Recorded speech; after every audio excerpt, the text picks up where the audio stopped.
Have you ever found yourself staring at the ceiling at 3 a.m., wondering why sleep slipped away so suddenly? You're not alone, and it's not random.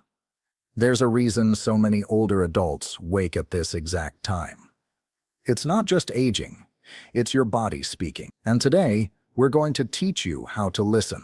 Before we dive in, hit the like button, subscribe, and comment the word awareness if you've ever experienced these 3 a.m. wake-ups. Let's get into it. Your body isn't betraying you. It's changing, and understanding that can bring relief. One of the most overlooked causes of waking up around 3 a.m. is a natural reduction in melatonin production. Melatonin is your body's sleep-regulating hormone. When you're young, this hormone flows steadily, helping you drift off and stay asleep. But with age, production slows, making it harder to remain in deep sleep through the night. Around 2 or 3 a.m., your body may run low on melatonin, gently nudging your brain toward wakefulness. There's no alarm bell, just a quiet pull back into awareness. This shift isn't your fault, nor is it insomnia. It's chemistry. What makes matters worse? Even subtle light from a nearby street lamp or glowing screen can disrupt melatonin further. As we age, our sensitivity to light increases. Just ask Harold, a 72-year-old who used to sleep soundly but began waking like clockwork at 3:15 a.m. With a few small changes, like blocking out light, cutting back on screen time, and going for a short walk after dinner, he started supporting his natural sleep rhythms again. Another major reason behind 3 a.m. wake-ups: a biological shift known as advanced sleep phase syndrome. As the years pass, your internal body clock begins to run ahead of schedule. What once felt like bedtime now hits earlier in the evening, even if you resist it. The result? You go to sleep earlier than expected and wake up earlier too. That's why many older adults find themselves bright-eyed long before the sunrise. This isn't broken sleep, it's rescheduled sleep. Charles, age 68, found himself drifting off before 9 p.m. and wide awake before assuming something was wrong. But once he understood the change in his circadian rhythm, he adjusted his habits. A phone call before bed, some gentle stretching, or a short evening read helped delay his wind down, shifting his wake time later. Sometimes the solution isn't about more sleep, but better timing. Now, let's talk about how your environment and modern habits sneak into your sleep cycles. As life slows down, especially after retirement, your days become more relaxed. There's less hustle, fewer external demands, and often more early dinners and quiet evenings. This calm can trick your brain into thinking it's bedtime much sooner. The earlier you sleep, the earlier you wake. It's that simple. Walter, a 74-year-old retiree, unknowingly moved his entire rhythm earlier by falling asleep in his recliner after the evening news. When he started walking after dinner and staying active just a little later, he slowly reset his clock. Small lifestyle shifts can cue your body to sleep later without needing medication or complicated ritual. Physical changes can also nudge you awake. As you grow older, it's common to develop sensitivities, joint pain, a full bladder, or even heartburn, all of which can disrupt sleep. Many people wake at 3 a.m. not from nightmares but from aching knees, tight backs, or the urge to use the bathroom. Eleanor, a 76-year-old woman, found herself waking nightly, thinking it was just part of aging. But with a few tweaks to her medication schedule, hydration, and bedtime habits, her sleep became more peaceful. Often, it's not a big disruption. It's a quiet discomfort your body is alerting you to. These signals are your body's way of communicating, not failing. And here's the deeper truth. Sometimes, it's not your body at all. It's your mind. At 3 a.m., when everything is still, your thoughts finally have room to breathe. Memories, emotions, even subtle worries begin to surface. This quiet hour becomes a mirror for the soul. And if you've lived a full life with love, loss, and change, your mind may be sorting through it all. This isn't something to suppress, It's something to notice, to honor. We'll explore that more in the next part. Waking up at 3 a.m. might seem frustrating, but your body is often just responding to something real.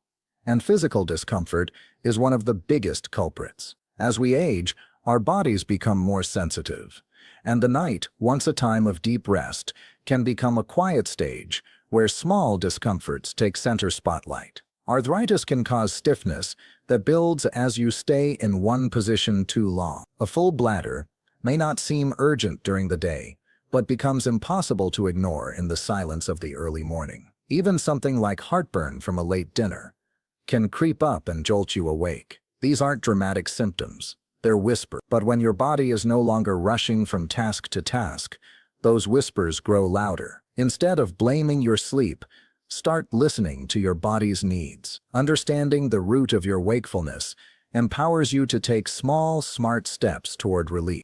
One of the most common nighttime disruptions in older men is nocturia, the need to urinate in the night. It's not a sign of poor health on its own, but it is something to be aware of. As the bladder ages, it loses elasticity, and that means you may wake needing to go even if your sleep has just settled into its deepest stage. And here's the real challenge. Once you're up, even for a minute or two, your brain might not fully go back into rest mode. The light in the bathroom, the movement, the mental alertness, it can all pull you away from deep sleep. Some medications can also affect hydration or bladder function, further complicating things. If you find yourself waking this way, it might help to track your habits. Keep a sleep journal. Talk to your doctor. You'd be surprised how many solutions are out there once you know what's going on. Let's take a moment to recognize a powerful truth. Waking up doesn't always mean something's wrong. In fact, it often means your body is still working, still adapting, still alert. Eleanor, a 76-year-old who's always been a light sleeper, started waking at 3:30 a.m. every night without fail. At first, she assumed it was just old age. But after speaking with her doctor, they traced the issue to her medication timing and hydration levels. A few adjustments later, she was sleeping through the night, or when she did wake up, she could return to rest more easily. What seemed like a problem was actually a guidepost. Your body is wise. It's not trying to annoy you, it's trying to talk to you. And when you listen, you gain more control over how you rest. But it's not just about medical causes, it's about daily rhythm. Your lifestyle is quietly shaping your nights, and you might not even realize it. After retirement, many older adults start eating dinner earlier, watching TV in dim light, and winding down by 7 or 8. These calm habits may feel healthy, and often are, but they also send strong signals to your brain. It's nighttime, so when your body accepts those cues and sends you to bed earlier, it naturally finishes its rest cycle earlier too, leading to that mysterious 3 a.m. wake-up call. Think about it. If you're asleep by 9 p.m., waking up at 3 a.m. means you've already slept 6 solid hours. The issue may not be poor sleep.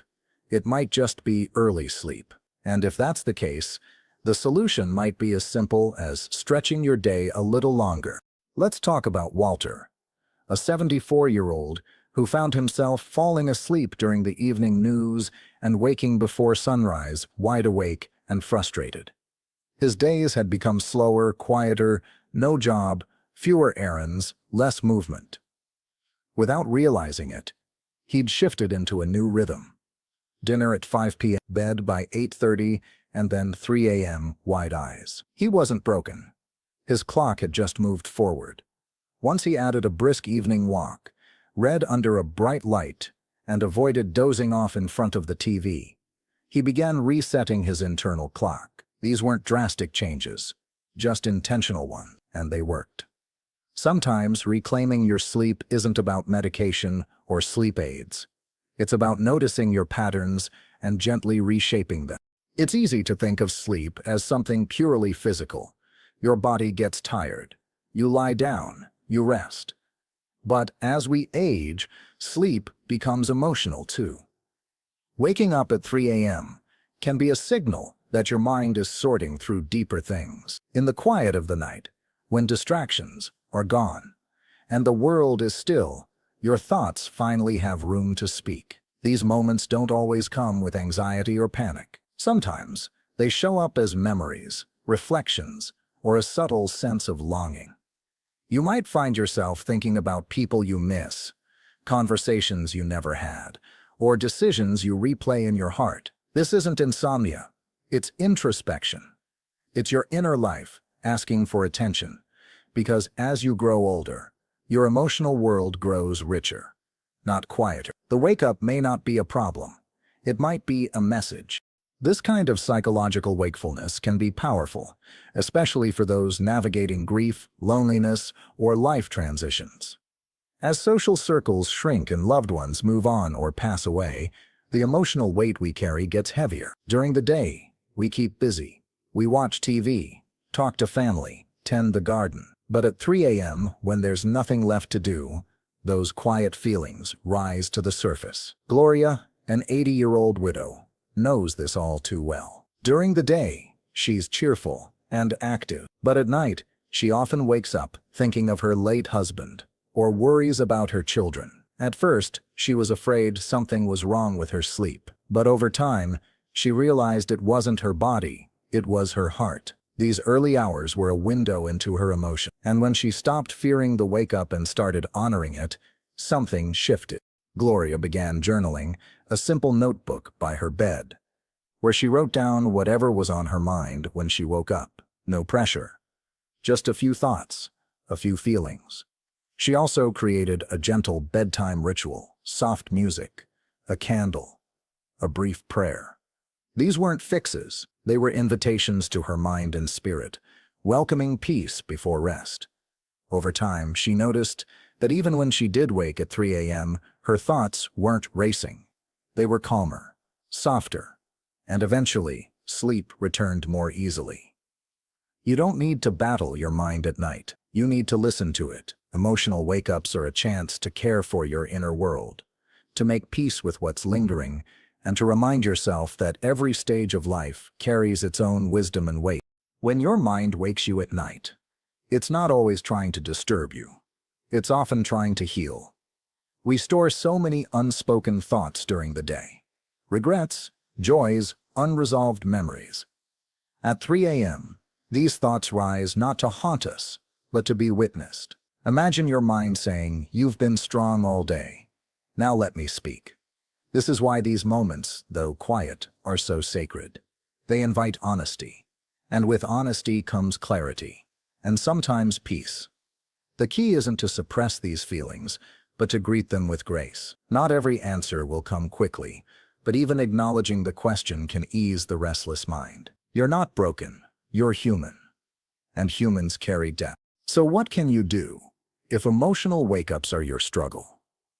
First, notice the pattern. Is there a certain memory or fear that keeps coming up? Write it down. Speak it aloud. Share it with a trusted friend or counselor. Then, create a calming pre-sleep ritual. Something meaningful that prepares both your body and mind for rest. The goal isn't perfect sleep. It's peaceful sleep. And that peace often starts with acceptance. You've lived a long life, full of story and meaning. Don't be surprised if your soul still has things to say. At 3 a.m., when the world is still, your heart might finally feel safe enough to whisper.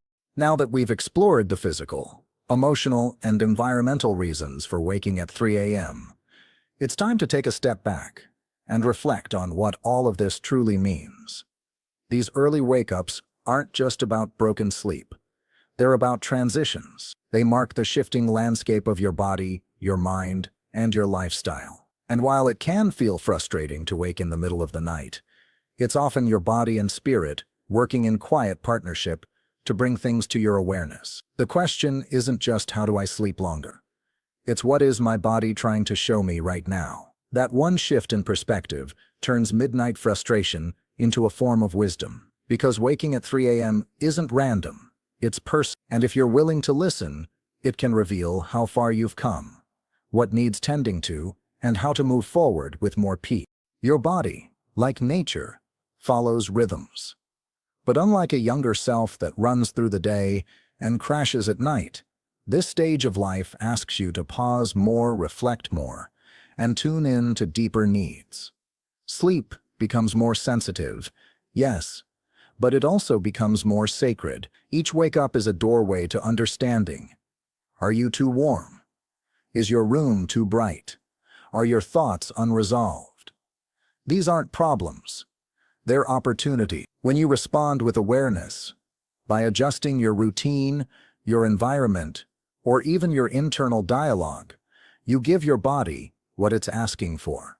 That's the heart of aging well, not resisting change, but moving with it, learning from it, and respecting its message. In doing so, you begin to shape a new kind of rest. Not just longer sleep, but better sleep, aligned sleep, and most importantly, sleep that honors your truth. So here's what you can do tonight. Choose one habit that might be nudging your body off balance, whether it's too much screen time, not enough evening light, or simply an early dinner followed by silence. Make a small shift. Maybe stretch your bedtime later by reading under a warm lamp. Try a light snack if your blood sugar dips in the night. Journal your thoughts if your emotions stir. And above all, keep your room dark, cool, and quiet. Treat your sleep space as a sanctuary, because that's what your body craves now. You don't need to fix everything at once. You just need to notice. And one small adjustment can ripple into a big improvement over time. Let's remember what we've uncovered together. Your sleep is not failing. It's evolving. Your melatonin may be lower, your schedule shifted, your body more sensitive, but it's still doing exactly what it was designed to do, care for you. And now, you've got the tools to care for it back. Whether it's understanding hormonal changes, physical discomforts, emotional wake-ups, or lifestyle cues, each one gives you power, not to fight your body, but to walk beside it. To listen, learn, and adjust with kindness. That's the beauty of this season of life. It teaches you that rest isn't just sleep. It's alignment. It's grace. It's the gift of slowing down enough to finally hear yourself clearly. If this video spoke to you, please give it a like, share it with someone who needs it, and comment the word peace below. Let us know what part resonated most and how you plan to care for your sleep more intentionally tonight. Your story might help someone else find rest too. We're so grateful you spent this time with us. Until next time, may your nights be calm and your mornings full of clarity.